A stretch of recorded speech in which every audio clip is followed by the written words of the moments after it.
second day, or rather the third day, since we began on the 13th of November. Right, this particular session is entitled Social Responsibility and Engagement, the Way Forward. And for this, I think we are very fortunate to have three very eminent and also experienced speakers. They are right in front of you here. I'll introduce them very briefly one by one. But the whole idea for this particular session was to try to understand how institutions and universities play a role in trying to put in social responsibility as one of the mission of the university moving forward, particularly in the 21st century. This has been a topic of discussion for a long time, and I'm very glad that IAU has taken this upfront to have a very important deliberation on this topic so that we can understand it and take it forward the way we want it to be. So if I can just start by welcoming the panelists. There are three panelists here, and on my very extreme left, is left, right? Okay. I've got here the Rector of University of Costa Rica, Professor Henning Bedington.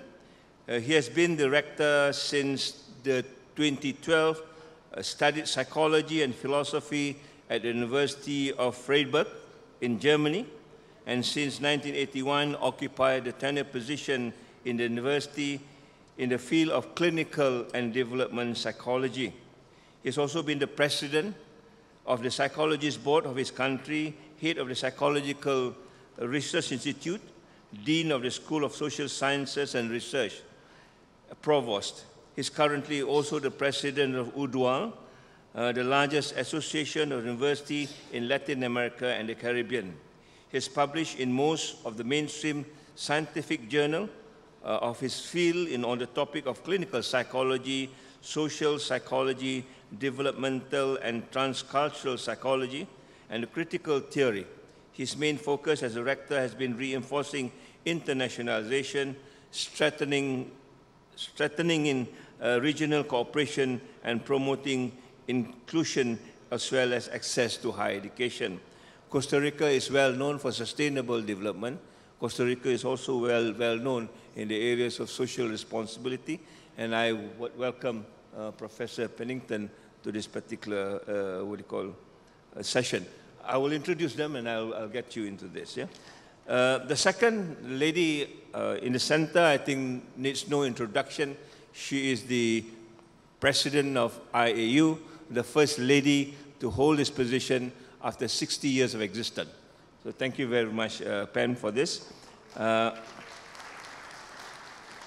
Again, I will not read her bio. I'm sure by now you know her, but personally, she's a friend, very committed to sustainable development, has done tremendously well in shaping the University of Gothenburg into what it is today. So I will welcome Pen for this particular session. Last but not least, I think we are very fortunate to have a student, Sina Meraji, who is the student of University of Malaya, studying computer sciences and undergraduate in the final year, I'm told. Yeah? His voice certainly a very important one for us, being the new generation moving ahead in terms of social responsibility and what the university is supposed to do in that particular context.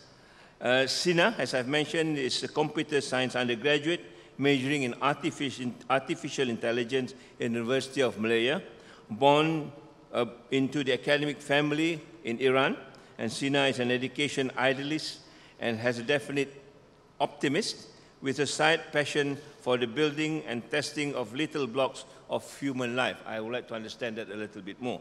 He has confounded a community of technology students from several Malaysian universities and to test and create alternative learning paths that maximize student potential.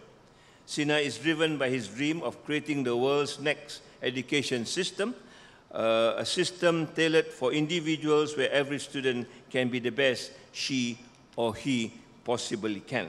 So on that very brief introduction, I would now like to invite the first speaker, Professor Pennington, to give his version of this topic. You have 20 minutes, sir.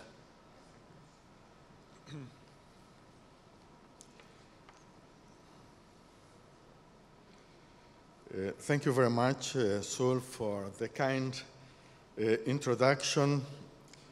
And also thank you very much for this invitation. I feel very honored to share this panel with Pam and Sina. Thank you very much to all of you for being here. I'm going to present some examples that I think are quite illustrative and very paradigmatic of the social responsibility and social commitment that the University of Costa Rica has developed over the decades. But first, I have to give you some context in order to understand the role that the University of Costa Rica plays in our country. First, let me share with you the fact that the University of Costa Rica is part of a social reform that was started in 1940. This social reform founded what we call the Second Costa Rican Republic. And the reform that took place had three very important pillars. The first one was a new legislation concerning labor rights, a legislation that was and is until now valid and is very progressive. The second pillar was the creation of the University of Costa Rica, and the third one was the founding 2 years later of a wide-ranging health system. These three factors have been the value chain of what we call the architecture of public services in our country. The University of Costa Rica was at the same time very much influenced by the university reform from 1918 that took place in Argentina, in Córdoba, Argentina, with the core principles of many Latin American universities. That is to say, autonomy from national governments, academic freedom, pluralism, respect for diversity, commitment of faculty members and students to socially relevant issues, and the participation of students in the governing bodies of the university. Then, and until now, community outreach, community work, and social commitment are, in Latin America, especially underscored.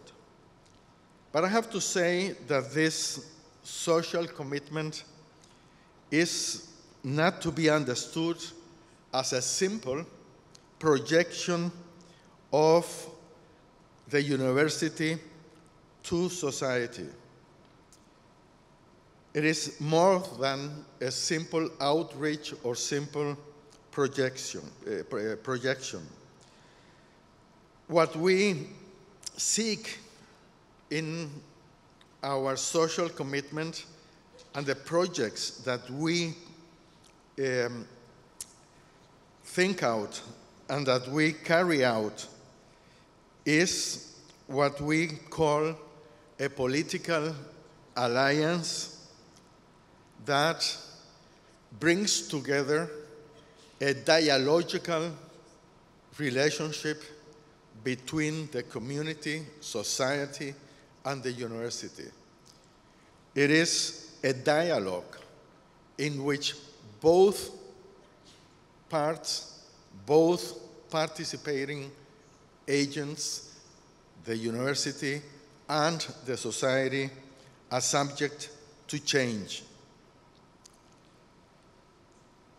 Social commitment was then has been very deeply rooted in the academic functions of our universities. The University of Costa Rica was the first university of our country. Now we have 5 public state universities. And the topics we deal with in this process of committing to the problems of society and the community are quite ample, are quite diverse. They range from open learning, continuous education, environmental risk prevention and management, freedom of expression, inclusion of students with cognitive disabilities, indigenous population, adult programs, leadership, voluntary service, day nursery, and also mass media. The University of Costa Rica has a daily newspaper, 3 radio stations, and 1 TV station. One of the main projects we have at the University of Costa Rica is what we call university community work. All of our students have to participate in at least 300 hours of community work in order to be able to graduate. Since we have more than 40,000 students, and these 300 hours have to be done in 1 year, we dedicate to our community more than 1 million student hours a year, dealing with very, very, very different topics. I don't have a better way of expressing this than to say that we think that our university is embedded in the social architecture of the country.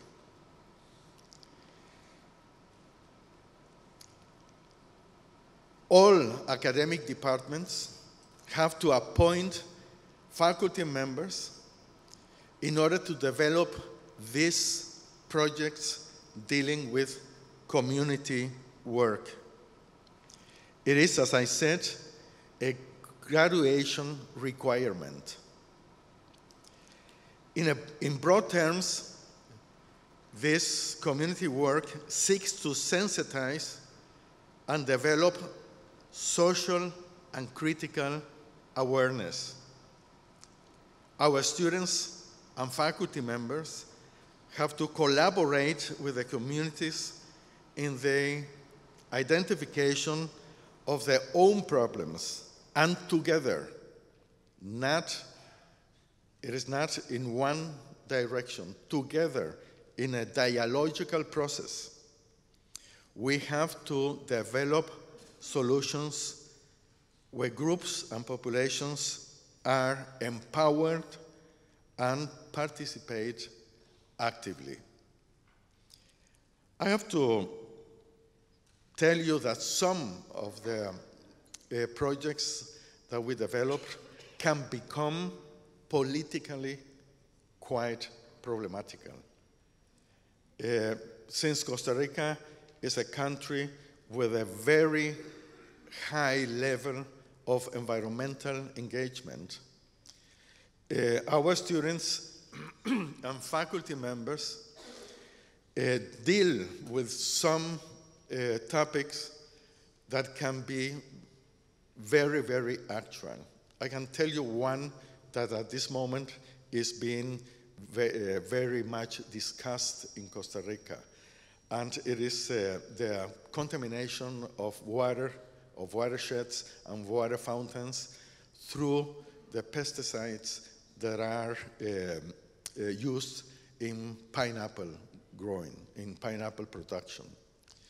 The university has such an active participation in this kind of topics that we come into conflict with some, I would say, very powerful economical forces. But in any case, what the University of Costa Rica seeks is that through this kind of work, we contribute to the development of awareness, not only about environmental issues, but about what we call, and everybody calls, common welfare and common goods. That is one of the many, many examples that I can mention that express our social commitment. But I want to mention to you also another example that is the result of basic research. And it is basic research that responds to very high levels of scientific development. I'm going to express it in very few words. As it is here in Malaysia and in many tropical countries, we have poisonous animals. Worldwide, excuse me, worldwide, there are more or less in 1 year more than 1.5 million snake bites of humans by poisonous snakes. From these 1.5 million persons that are bitten by snakes, more than 400,000 developed persistent consequences, negative consequences, and more or less 150,000 die.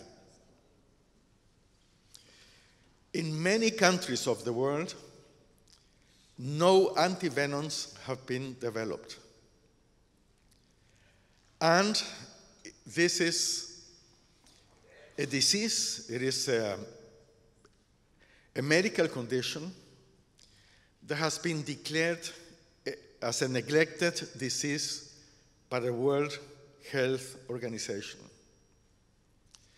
There are only a few pharmaceutical companies that develop antivenoms for snake bites in the world. Well, in Costa Rica, we have 2 ophidic accidents per day. And that means we have around 700 accidents in 1 year. The University of Costa Rica conducts research on these venoms and develops, manufactures also anti-venoms. The research that is conducted responds to the state-of-the-art research methodology and principles that you can demand from any kind of high-level scientific research. And we develop these antivenoms that are distributed in Central America, part of South America, in the southern United States, in Sri Lanka, Papua New Guinea, and many other parts of the world, including Africa. 1 vial of our antivenom cost a little more than $100. one vial produced by a pharmaceutical industry costs around $1,500. Well, the fact that we develop this kind of antivenoms is the result of our social awareness and of the fact that we conceive of ourselves as a public university that is committed to common good. Those are only two examples of a very wide array of activities that our university develops in order to be part of a national effort to improve living conditions in our country, but also in many countries, other countries in the world. In order to conclude, I just want to mention again that we think that our goal as a public state-funded institution, university, is, of course, cultivating science, research at a very high level, but also promoting general welfare. And that has been, in fact, what we have reached in Costa Rica. Maybe you know that Costa Rica has a life expectancy that is higher than in many European countries. It is higher than in Denmark. The child mortality at birth is lower than in many, many European countries. We have achieved all this because of the conjunction of universities committed to general welfare and a very wide and very deep-rooted health system. I don't like rankings, but according to Time magazine, Costa Rica has one of the 5 best health systems in the world. I have only 2 minutes left. In these 2 minutes, I want to try to answer the question, well, what is welfare? That is a very difficult question. And it is certainly not a state of affairs. It is a process. It is a continuous process by which a society conveys to its members the capabilities to reduce or overcome uncertainties. This is maybe a complicated definition, but I want to say with this that all human beings, we are all exposed to uncertainties, well, death, illness, accidents, and so forth. A society that cares for general welfare will try to develop in its members their capabilities to cope and to overcome this kind of uncertainties. Thank you very much.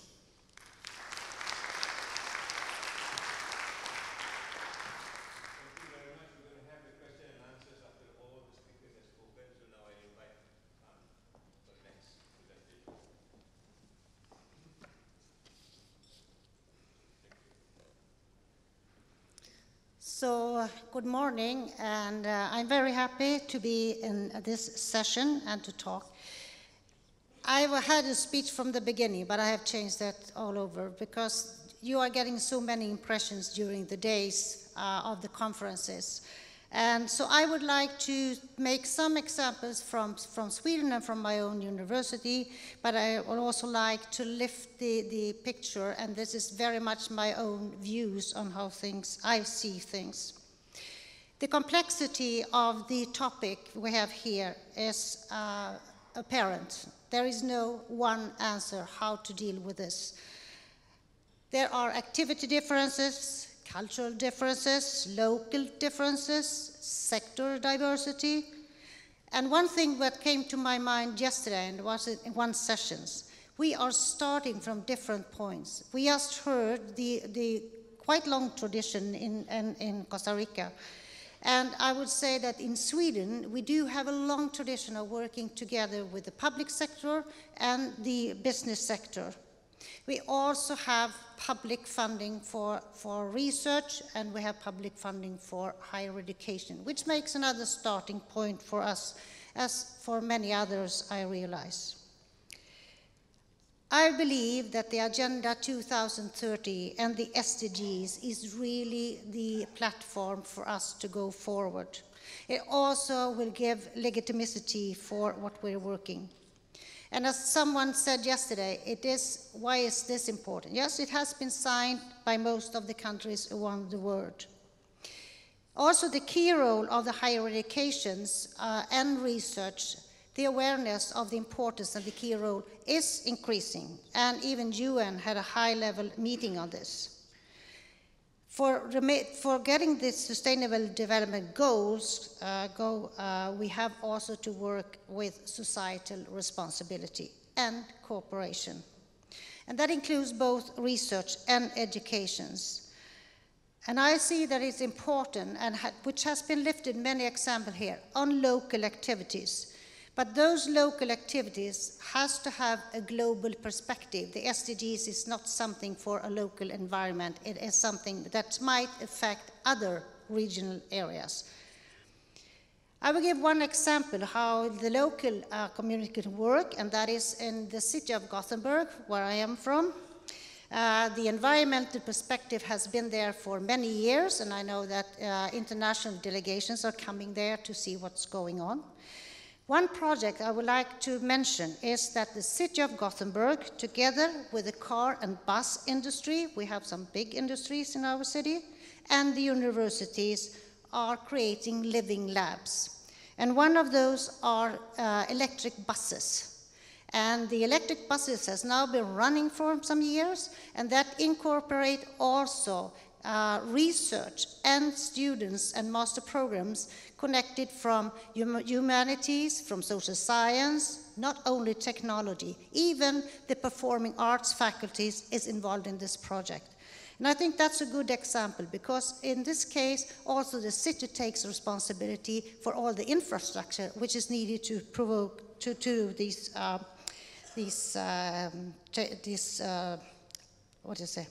project. Also, what I would say is this is done in the city of Gothenburg. It's meaningless. The car industry is not interested in having electric buses in Gothenburg. Of course, they want to see this worldwide. So it's a local activity, but with a global perspective. I see the trends, even though I heard from someone here, many here, that the awareness of SDGs, I think that there is much more awareness than apparently there are. But I see an increasing awareness, at least, of the SDGs, and an increased awareness of the responsibility of research and higher education, and also the needs for that. On the other hand, we are seeing, and it's increasing in the last year, the resistance to facts and evidence-based knowledge in societies, unfortunately, also among top leaders, and that influences the politics. There is also a sign of that everyone is saying we need more competence to develop in our region and develop the world. And that means that we should educate students, but we have a connection between higher education and research. I know that this is not the situation in all universities, but I think it is important to see that we connect higher education to research. And then the problem comes. Research money goes in one direction very often, and higher education are having other programs. So you have a need of educational programs which is not funded to research in that areas. So I hope with the SDGs that we can see that the awareness of the multidisciplinary approach you need for this is also seen in the funding, and that we see much more of multidisciplinary approaches when it comes to educational program, but also to research. There is something which hasn't been mentioned, but which is a very important thing in Sweden right now, and much often discussed, and that's lifelong learning. The society is changing, technology is there, and those being educated some years back, they need to go back to universities and have courses to take on the new knowledge and the new technologies. And how do we provide that? That's a big issue in Sweden, and I would see that will also be an issue around the world. We haven't discussed that, but it's difficult to handle. There are some worries with this cooperation and social responsibility and what's happening around in the world. And that is, we see, at least in Sweden, we see that there is an increased demands from society, from public sector, and not at least the business sector. We want to come closer to the university because we want to have the word on how the curricula of the educational programs should be set.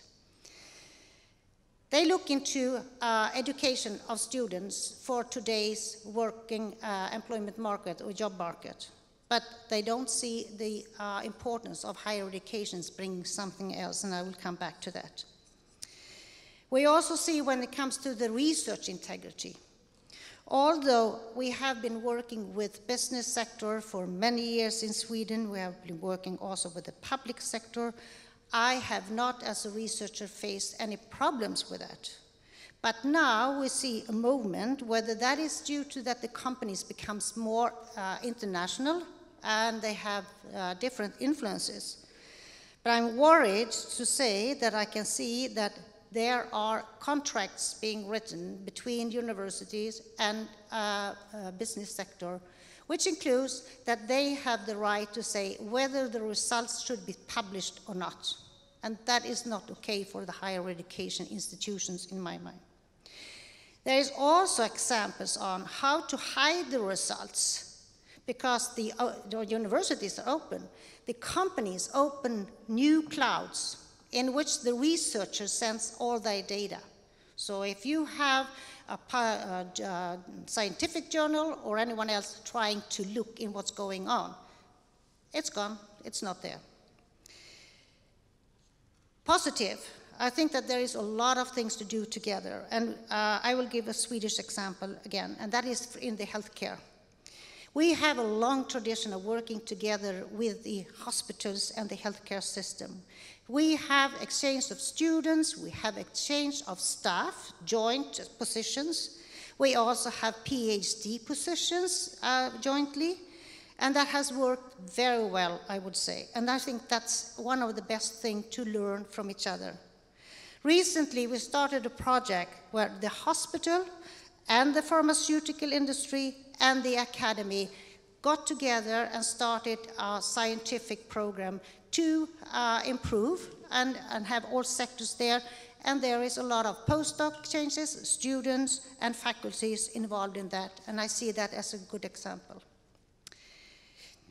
The way forward, I would say that higher education has to take social responsibility and engagement. And it has not to be seen as a burden. Someone wrote yesterday, it's a threat to academic freedom, it's a waste of time, I need my time for research, and so on. This is important that we get rid of this burden thought. We should see that actually there are so many examples how this cooperation and this social engagement enriches research and education, and not a burden. The merit system is not up to what we are talking about here, and someone raised that yesterday. If you want to make a career as a researcher and you spend time in social engagement, do you win or do you lose that battle? because we still have a lot of counting. How many papers do you have in specific journals? So I think it is a responsibility also that the students get merits for their social engagements. Funding agencies has to see this too.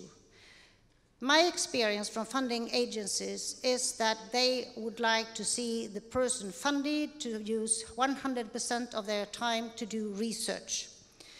It is changing, and I'm very positive. I'm on the board of the Wallenberg Foundation, and nowadays they ask each project leader, how are you going to connect this project with educational programs? They want to see that the investment they do in research also comes to the students and also brings out competence into the society as a whole. The leadership is very important at the higher educations. The leadership has to implement and also give incitements to lead these values for sustainable development goals or whatever values you would like to have in your university. And there was a discussion within the MCU yesterday, and I think it is shown that if you don't get everyone on board at your institution, nothing will happen. The rector can say as much as he or she wants on the SDGs, but you need the involvement of the people. So all on board is very important. So taking social responsibility is also one way to build up and strengthening the trust and support for higher educations in society. And I see that we can increase the trust and the belief in evidence-based knowledge, the belief in student skills, students with skills for the future, and also that this influences the politicians, because if the politician sees that the sector, the societal sector, is supporting that, they have a greater power to support also what higher education is doing. And in my view, I would like to see that this also increase the public funding and the public responsibility from the government. It's an important thing in inclusiveness for the future. However, we have the fundamental values of the higher education institutions: academic freedom, human rights, ethical perspectives, and not at least the critical thinking. We should be a critical voice at the higher education institutions. Our students should have that skill when they go out to the society, because students will be our future. We want them to be critical and take the right decision. They will be decision makers, they will develop business sector, they will be the one developing public sectors. Also, the research integrity we have to defend. We should have cooperation, but the values of the higher education and the unique role has to be respected in this type of cooperation. Quality is a leading word. We should have quality in all we do. Research should be trusted. Research coming and research results coming from the university should be trusted. And unfortunately, we have a very, very bad situation in Sweden where research were transformed into the clinics too rapidly. And in my view, I think that was driven by innovation thoughts. We should be the first one to do this, and it happened, and that happens to be so serious that patients died. We have to wait for the results and trust the universities that they do the research with good quality. For the education, we send out our students. They should have good quality. They are the one. We are depending on them in the future. So it's our responsibility to see that all education has a high quality. So cooperation and respect for each other's rules, and in particular the higher education's unique rules, the values, I think will bring mutual understanding, mutual learning, and mutual benefits. And I think this is the way to go to reach the Sustainable Development Goals. Thank you.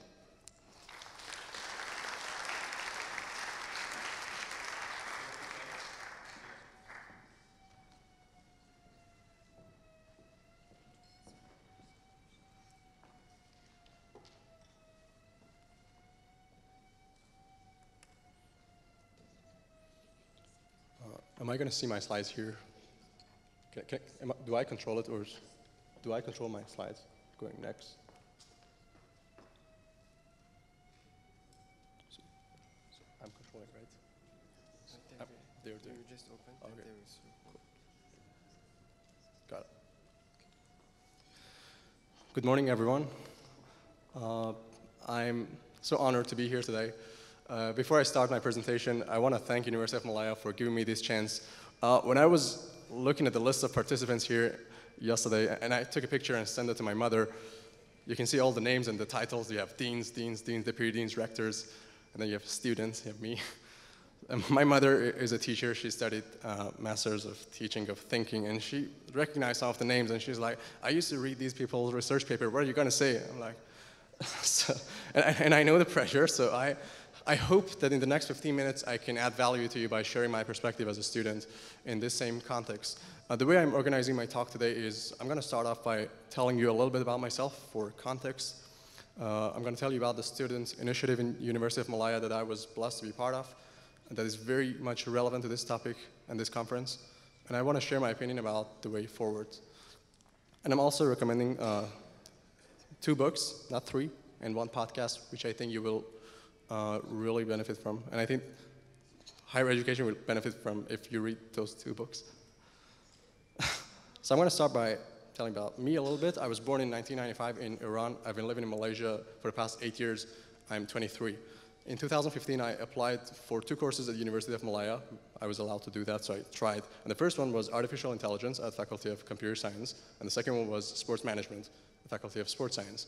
And I did the first one because I was tech savvy as a kid, and my dad told me to pick AI over other computer science majors because software engineering and network and other things like that, he said those are jobs and AI is a science. And he told me that a job is something that can eventually get repetitive or even disappear, whereas a science is something that will require you to keep thinking forever. It did not make too much sense to me at the time, but I trusted he would be right because he spent 20 years of his life in higher education, so I was like, okay, he knows, so I took that advice. And I'm happy 4 years later.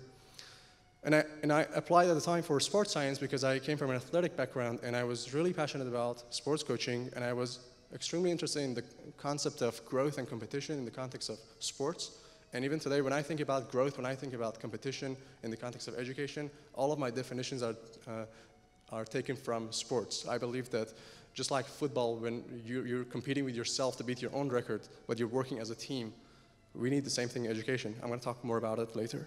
So yeah, I started studying artificial intelligence in 2016 and in 2015. And in 2016, when I finished my first year, I founded a student club with a bunch of my friends.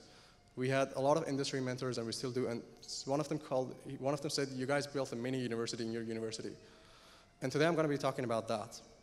So it is called App Club.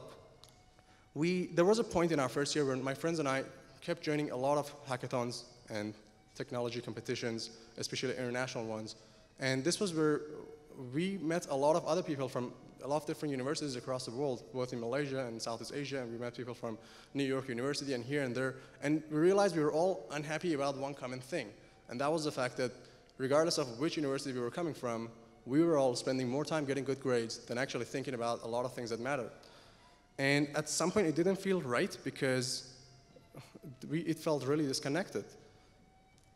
And when we came back to our university, we said, okay, we've spent 1 year here, let's create a club so we can choose what we want to learn, and we can choose who we want to learn it from, and bring them here and learn from them. And we did that. So the person could be a classmate, it could be a startup CTO, it could be a lecturer, it could be anyone who was an expert in that subject. And the subject were the things that were popping up in industry every 4 or 6 months, but the university, well, obviously couldn't adapt. And that's totally natural. And in fact, in the very first class, one of our friends and classmates taught it. The way that changed us, before starting that whole club, our daily to-do list was to basically say, okay, I'm going to do this assignment, I'm going to study this subject, blah, blah, blah, things like that. And the moment started running this club, the sort of things we were doing and thinking about on a daily basis totally changed. We started having the conversations about, okay, so how many segments of students are there in this faculty? And remember, Malaysia, again, is a multicultural country. What it means is that you have a lot of different races, you have different states, and people are totally different by the things they value and how those things impact the decisions they make. For instance, some people, and also depending on whether you come from a small city or a big city, some people are very industrious, some people value family and closer circles, and that heavily impacts your eagerness to take risks, your eagerness to talk to a stranger, to join a competition with a stranger. So we said, okay, you know what, let's talk, how many segments of students do we have? How can we reach out to these people? How can we inspire them to take charge of their education like we're doing? And how can we expose these different types of students to opportunities they wouldn't normally be exposed to if they just took the default path of university? And we also ask questions like, if we have 100 students in this university, which is the best university of the country, and if we're the 100 top students in this country, how can we make sure by the time we're done with this 4-year degree, all of us are getting great opportunity and not just 10, 20, 30 of us? So we really believed in equality of opportunity for all of us. And it was really hard to find a scalable model to understand us, to classify us, to give us something which is right for all of us. And at some point, I think it took us quite some time, but we came up with a model that looks like this.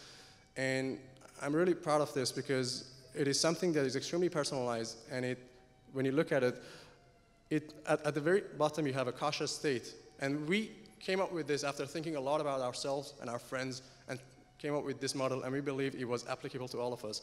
We said all of us start university being at a cautious state where we're afraid of learning something on our own, talking to some stranger, going out of our way to join a competition. But if we're inspired by some lecturer, some senior student, or a friend, we're gonna try. And the moment we try, that first attempt allows us to realize, okay, I'm not as bad as I thought, and everyone else isn't as great. And there's a chance we're gonna try again and again until we're the person the rest of the community looks up to. And the thing I like about this is that it is extremely personalized. There's no time in this. It doesn't say how fast or how slow you want to grow. It doesn't care whether you're going to compete with someone else. No, it is all about you. It isolates, it mutes the whole world and say, okay, this is your growth.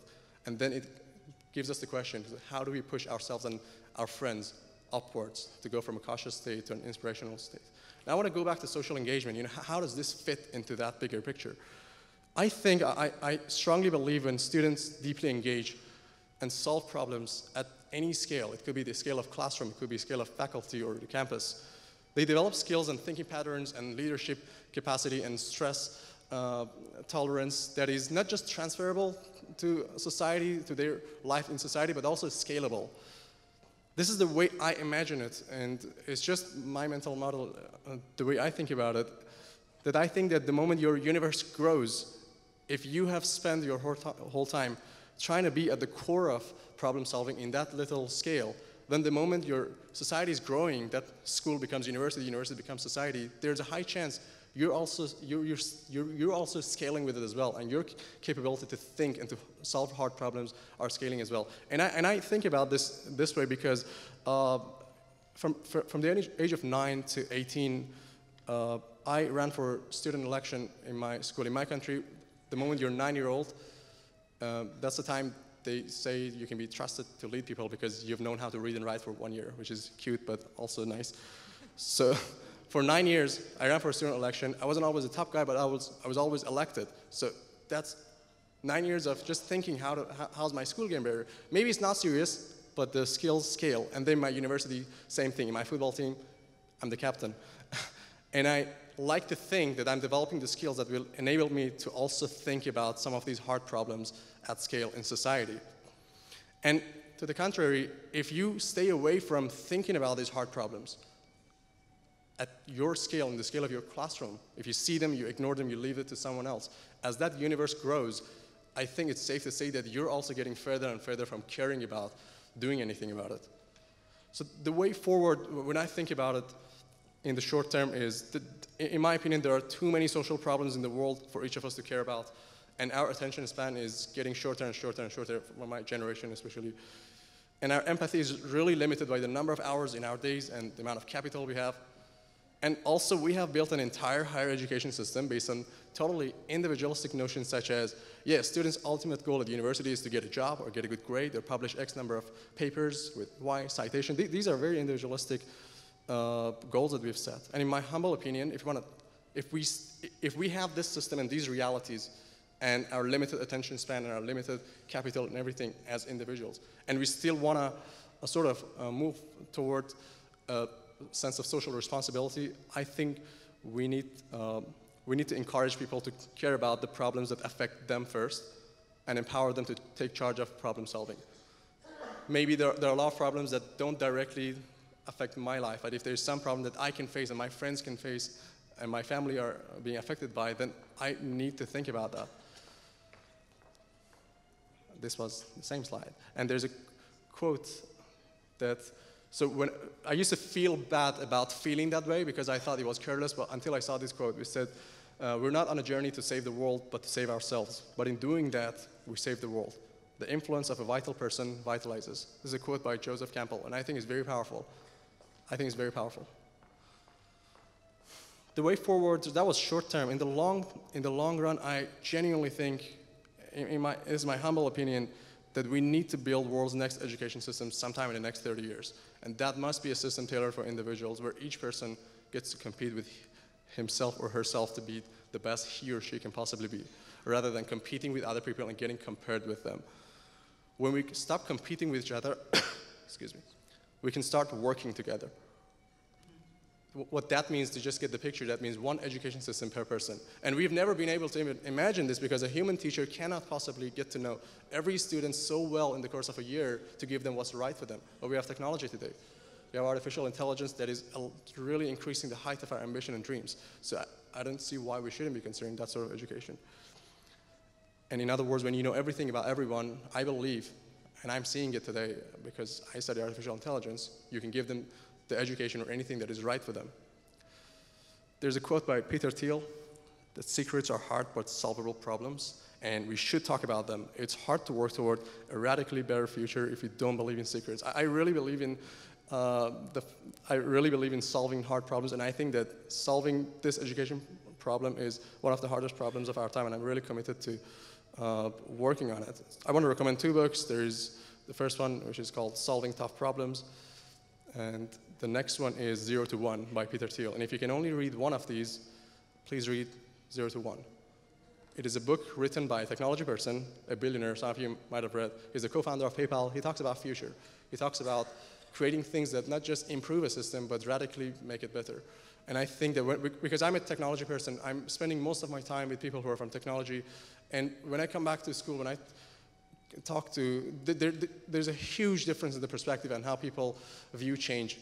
And my bet for a better change in education is on technology, because I think life is too short to deal with government, and technology allows you to bypass that whole thing. And I want to recommend the podcast, which is, the link is here. It's by A16Z, From Research to Startup. There I'm back again. This is amazing. This is a story of how American universities, Silicon Valley particularly, the phase in, I think, 2000 where the universities were still disconnected from Silicon Valley, and this talks about the conversation they were having initially just to get connected with startups, and it's really brilliant. And in the end, I think I do have time, right? Yeah, I think 2 more minutes, great. I want to show you some pictures from the student club that I talked about that we founded, and at this point I'm retired, I'm in my final year, I'm old, but it's still going on. I just want to share with you how that works in case, just to give you a better idea. So recently they organized talks about product management, where they found somebody in the industry who's a product manager at a $100 million company in this country, and they brought him here to have a talk. And a few days ago, I noticed that they brought a Malaysian ex-Facebook engineer, and that guy was sitting there for 3 hours and talking to first-year students, telling them about not just technology, not just career growth, but telling them about how to negotiate a contract, how to get an internship abroad, how to be excited about the unknown unknowns. And this is great because a lot of these students might be coming from villages or smaller cities, and this can make a huge difference in how they make decisions for their education. There are a lot of things. I just want to share some pictures because I'm very proud of them at this point. And this is a competition we ran, artificial intelligence competition last year, brought students from 19 universities in this country, because we get a ton of resources in UM for AI, and many other universities don't. So we did this to let them see our technology and use it in 48 hours. So a hackathon, by the way, is a setup in which you have judges and mentors from industry, and you have people from university, and students come there for 24 hours or 48 hours, try to build something, try to hack something, and in the end, some people win. This is economics faculty. They said, we want to learn data science, and we said, okay. So we helped them do it.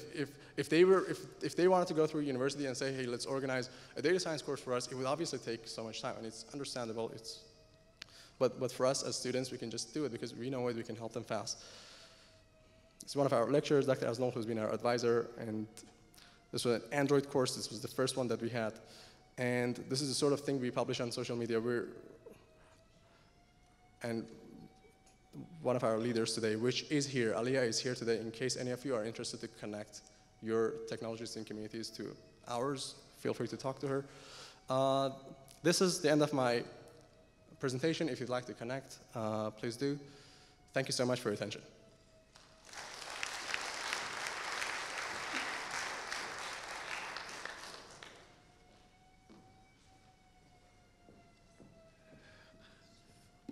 Just before you start, I just want to reassure participants that we have confirmation from the hotel that it's a false alarm, so you can stay in the room. We do not have to evacuate.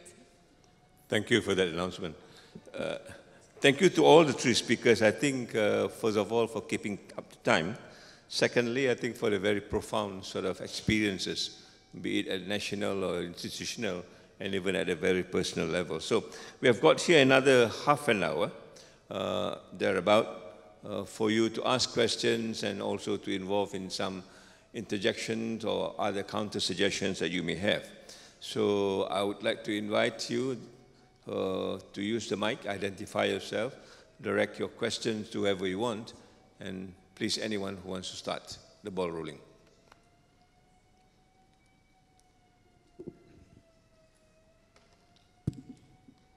Go ahead. Morning. My question is directed to the first speaker. And I'm interested to find out, in terms of the requirement for students to satisfy 3 hours or 300 hours 300, yes. of community service. Do you have, how is that done? Do you have legislation that makes sure it happens? Or can someone say that that violates my rights or anything like that? How do you get compliance?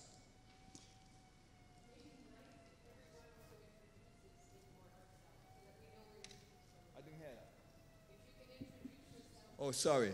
I'm William Iton. I'm from the University of the West Indies in Jamaica. Shall we answer immediately? Okay. Yeah. Okay. Well, thank you very much for the question. Yes, that is comprehended in the rules of the university. The university in Costa Rica is autonomous. It has a special autonomy. We have our own government, and we are, according to our constitution, we have the right to give ourselves our own rules and norms. So in the rules for studying at the university, it is specifically specified that every student has to do 300 hours community service before graduating. And they have to go to the register office in order to give to the corresponding office the attest that they have really done these 300 hours. And a faculty member and the director of the department have to give the corresponding certification. Mm-hmm. Yes. Any other questions? Yes, please. Good morning, and thank you very much for those very rich presentations. I'm Betsan Martin from Aotearoa, New Zealand, and representing an international alliance for responsible societies. So my question is going to come from that. And being from Aotearoa, New Zealand, I'm particularly aware of the recent IPCC 1.5 degrees report, and the Pacific is not very represented here, but as what we call the water continent, there's a particular interest in climate responsibility. So I know there's been a lot of reference to the SDGs, of which climate change is very integral. And in many ways, the SDGs represent the many dimensions of climate responsibility. But in terms of universities, I'm wondering to what extent should research be, and the culture of universities be aligned with climate responsibility? Because this is a real question when it comes to freedom, academic freedom of research. And to how can universities be part of a precautionary principle? And I'm thinking of being, students being excited by unknowns, but how much can we bring precautionary thinking, given that so much technology brings us into influence way beyond what we can know or anticipate? Thank you. And that's part of an uncertainties question. If welfare is helping to manage uncertainty, how there's a particular relevance of that to climate change. Thank you.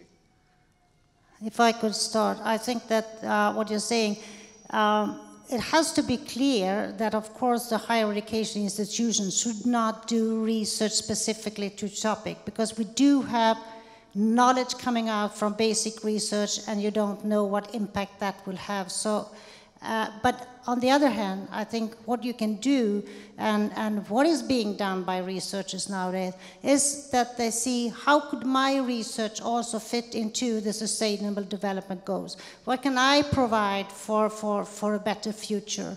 And I will mention one example we did at my former university, and that was actually to set up quite a lot of money and ask the researcher, what kind of global challenges or SDGs will you approach? And they came up with 100 suggestions, 6 was finance, and that included at least 2, and many times 4 or 5 different faculties. And this was coming from the bottom, and they saw themselves very important and very different disciplines. So I think that it doesn't have to stop academic freedom and freedom of research, because we need to protect that at the same time.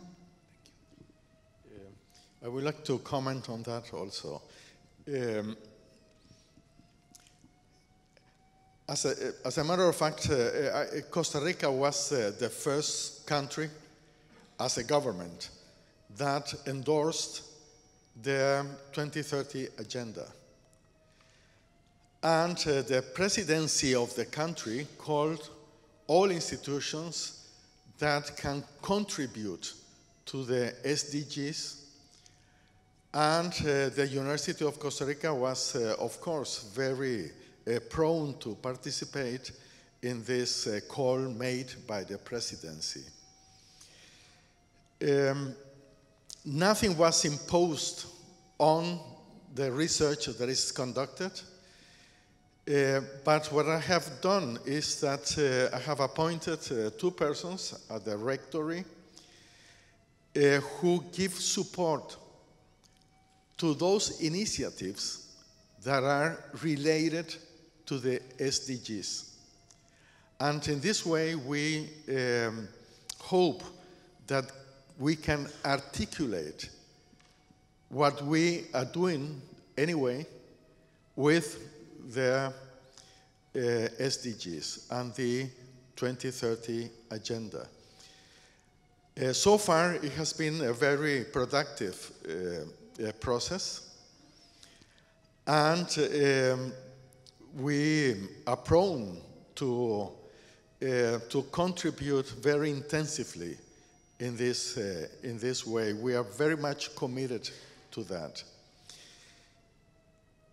In my presentation, I didn't have time to say some things about the prospects of social and commitment and engagement. But I think that I have to stress now that we have to pinpoint, to identify global challenges that we can globally also in a collaborative way try to cope together. That should be one of the main aspects of our agenda, of our common agenda. The cooperation, the academic cooperation is changing quite a lot in the last years. So I think we can say now that we are kind of experiencing something like a cross-fertilization of our efforts. North, south, south, south, south, and so forth. Maybe also because we have now many different core groups conducting research in so many latitudes. And the competence to conduct relevant and pertinent research is spread very much all over the world. Thank you. Yeah, I just want to make a short comment.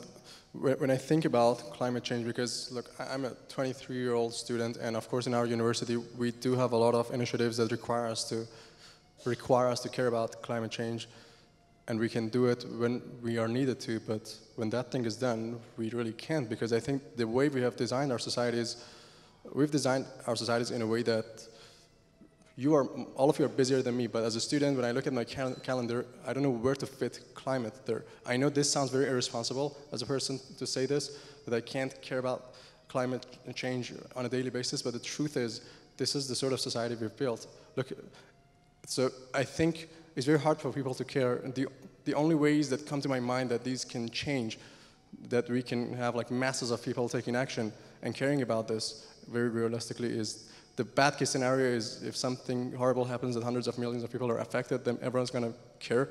Or if big major companies in the world or influencers in the world start taking action and encouraging people, which I don't think will happen, because if these billion-dollar companies and the trillion-dollar company in the world actually want to support climate change, then they're no longer going to be billion-dollar companies and a trillion-dollar company. So in my opinion, I can't, as I think about this on a daily basis, and I like to find a better answer, but at this point I think that I can't think of a short-term solution as a student. So I like to think that we need to restructure our societies in the next couple of decades. Thanks. I would like to comment on the student perspective, and I know it's not the case all around the world, but some of the really huge companies around the world now, and international companies, they are looking into the sustainable development goals. There is actually one company I would refer to, and there is Ericsson. They have one person committed for each of the 17 SDGs, and they are looking for the students in the future which has competence to be driving forces. So I think you should be optimistic. There are also student unions working much more on this, so hopefully. One thing about optimism, I'm a definite optimist, meaning I'm optimistic about future, and I'm committed to making it great. So I'm not pessimistic, I'm just realistic about, not skeptical, I'm being realistic about our ability to bring masses of people, especially in my generation, to take action. I think that what those companies do is highly valuable, and it's going to have a huge impact. But are we going to be able to bring masses of people to take action? And I think in the short term, no. We have time for a couple more questions. Yes, please. My name is Amir. I'm from Malaysia. The question to the third speaker. You have presented very well paper, but I picked up one interesting idea you have put forward, that in 30 years of time, every individual would have individual courses based upon AI. Very interesting thought. But I'm not sure that whether in your group or the university have discussed the impact of having individual courses on cost of running the course. For example, if in your class, say 100 students, and if you put forward it that 100 of different courses to be run, now the question is the cost of operations, meaning you must have professors, lecturers for that particular discipline and course, whether cost-wise it will be,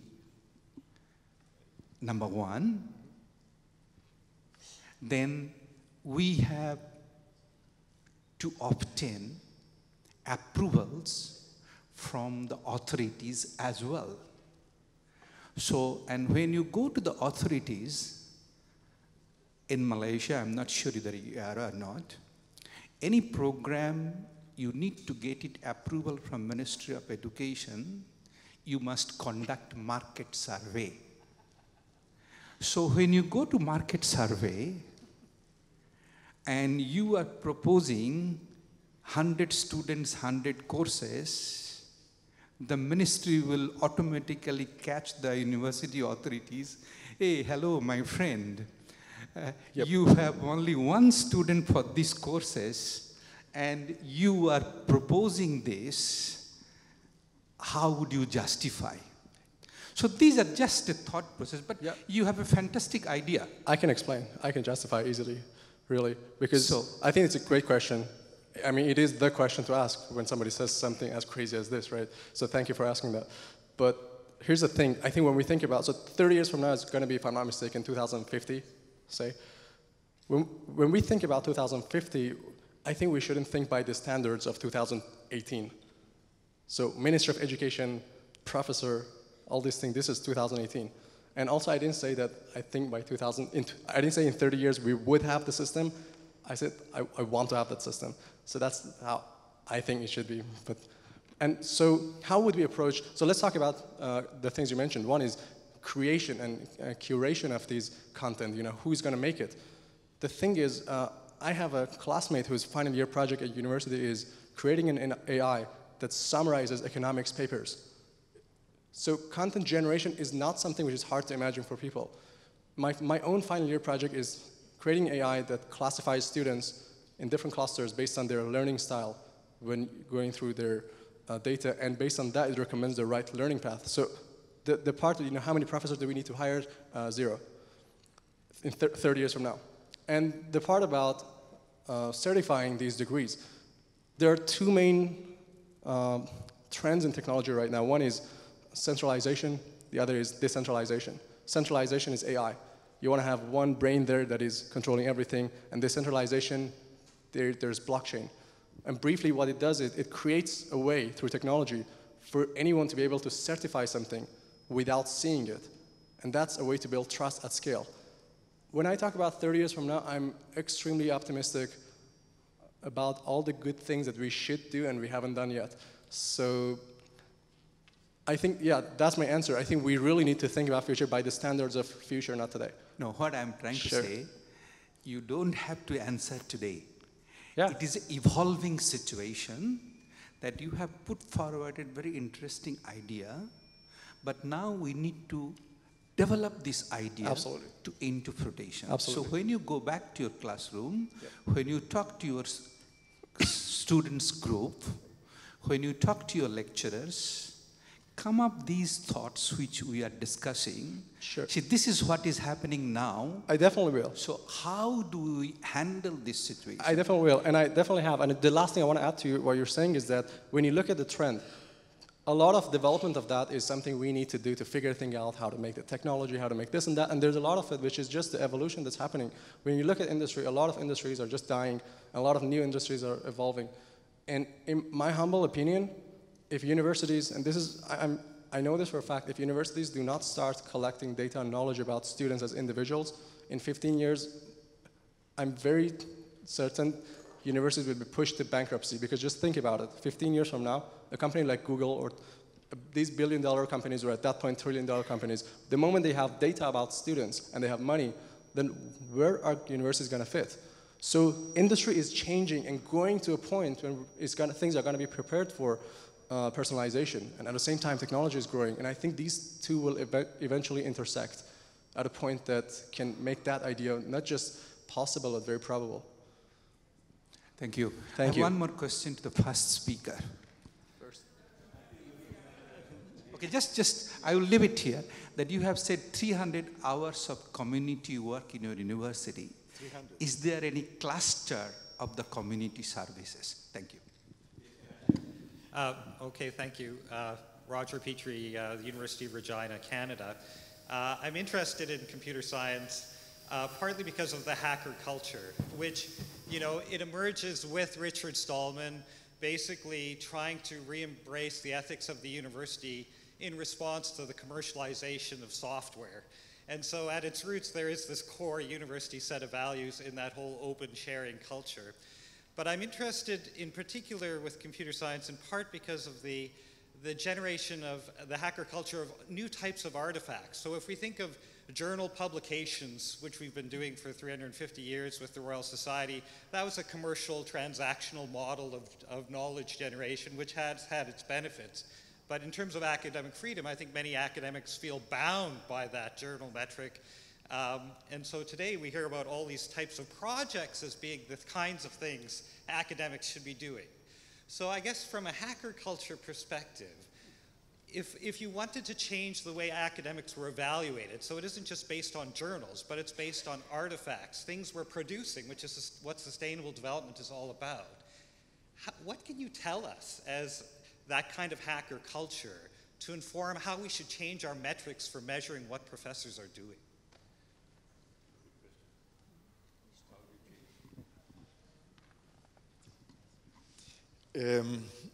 Well, it is always a very difficult question to evaluate what professors, what teachers are doing.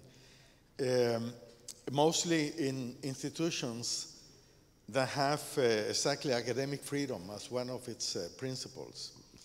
The past question was oriented toward clusters of community work. We have priorities, and these priorities are defined together with different stakeholders from the community. And the whole community work we do is under the organizing command, let us say it that way, of a vice presidency. We call it in Costa Rica, well, we speak of rectors and vice rectors. With the vice rectory for, we call it social action, not community work, is competent for this kind of things. Okay, like in every university, we have a complex set of quality indicators. And we apply that to the different dimensions of the work we do as faculty members. And we have mostly 3 substantial functions, which is, like everybody knows, teaching, research, and community outreach, what we call social action. In social action, in this kind of activities I have tried to explain and to characterize, it is really very difficult to have indicators of social change It is very difficult because social change is a long process. And you are not going to have really concrete, real, eloquent indicators in a very short time. But we try to come to evaluate our results in a process in which the community also participates. So it is a reciprocal process. We do not conceive of the university as being on top of a process. We conceive of it as being part in a horizontal participating process.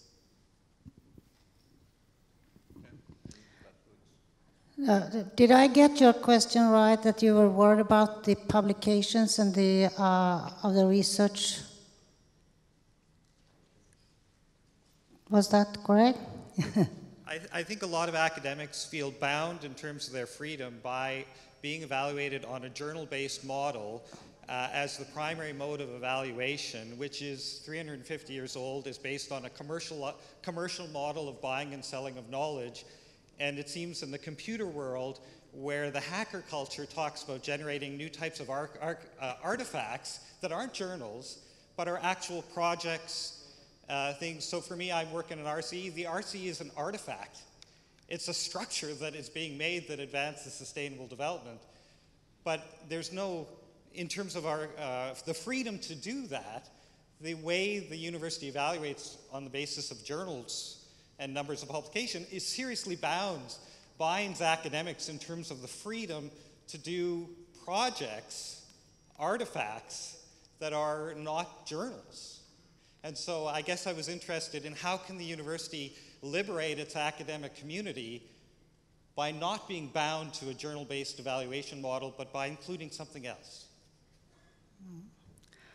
I would be happy to have that answer, how we can evaluate that, but I think we have to change for the future. And then you said that there are many things in the research which takes a long time to see whether it's worthwhile or not. But I would like to go back and say that I hope that within the heart of the faculties and of the universities, that we have a responsibility for this and see to that what is coming out is really evidence-based knowledge and that the research could be trusted. I don't have the solution because you see paper coming up and you don't know where it's coming from. Even the big journalists accept papers from someone who is not even in that university. They don't have time to check up. So there is a lot of things we have to work with in this digitalized area. I want to share my thoughts very quickly as well, since you mentioned the hacker culture's way of saying that. So I think in the long run for universities to move on from number of research papers to some other KPI, in my opinion, based on what I feel about where the industry is going, I think that should be how much actionable insights a university has about each student. That means data explicitly. And don't get me wrong, I don't mean the unethical way of releasing people's data and saying this is this. No, when I talk about data, it means that this university, just like a bank or a telecommunication company or a petrol station has data about everything, a university can say we have 20,000 students, 7,000 of them are visual learners. 5,000 of them are passionate about this thing, experienced in that thing, proficient in that thing. When you have these things, the universities can remain valuable in the game. So I think the next 30 years are going to be great for education, but the question is the next 30 years going to be pleasant for universities? And I think only universities will last that have data about students. So to specifically answer your question, I only know one unscalable way of doing it if you're interested to do something in the short term. And that would be, and it's unscalable. I'm recommending an unscalable way because the companies are doing unscalable, they're taking unscalable measures to shape to take what they want out of universities. There's a company in this region called Gojek in Indonesia. It's $1 billion company. They're going city by city in Indonesia to create their own workshops, their own technology syllabus to teach what they want and so that they can recruit. And that's maybe Indonesia. Here, the club that we ran, for 10 weeks, we had CTOs of $1 million startups, 10 weeks. They spent time teaching what they thought was important to the students' education so that they could recruit. So the unscalable way that I would recommend for you is the next time you are teaching in a class, just look at 5 random students and say, do I know these 5 random people well enough to write an A4 page about them? And if you don't, then there's an unscalable solution for you to get to know them. Because the moment you know one class that deeply, then I think somehow there should be the next steps embedded in that. I know it because I did that with a class of 50 students. One last minute. Yes, very shortly. I think indicators and this kind of evaluations are very important. I don't want to subestimate the importance of these indicators. But journal-based evaluation is, according to my view, absolutely unable to grasp the complexity of a university that is very dynamic in the transaction with its society. Those processes are much more complex than the indicators are going to be able to identify. Thank you very much. I thought there was a nice note to end this particular discussion. What is apparent to me, I think we are discussing a kind of university of the future that we are not able to grasp if we still go on thinking of the university in the 19th century way of evaluating them. So there's a kind of a disconnect between the two, and I think we need to have more discussion on how to move this university forward, looking at different ways of measure, if there's a need to measure at all. I think the measure to me is always there. If you involve the community is always there to quote unquote evaluate, assess and measure you. You don't have to have a numbers of a percentage. And as to the question of Malaysia Ministry of Education, by the time Sunny has got his own way of doing, I think the ministry is totally obsolete. The ministry, I think, will not be able to cope with this kind of thing if the ministry refuses to move along the way we are thinking. So I'm very grateful that we have got this discussion today. Very profound ideas have come out. Difficult to summarize, but quite obviously I think it has to be a whole institution approach. It cannot be siloed, it cannot be singularized.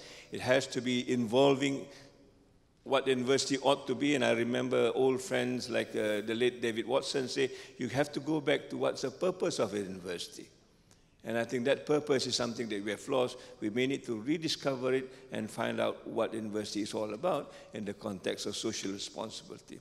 On that note, let me thank the panelists for all their effort and making this presentation as lucid as possible. Give them a round of applause, please.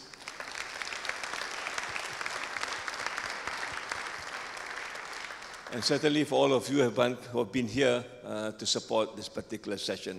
So thank you very much and have a good day. I enjoyed it very much. Thank you. It was very good. Yes. Thank you. Thank you. Pleasure. Yeah, really. Yeah, because they can be very critical.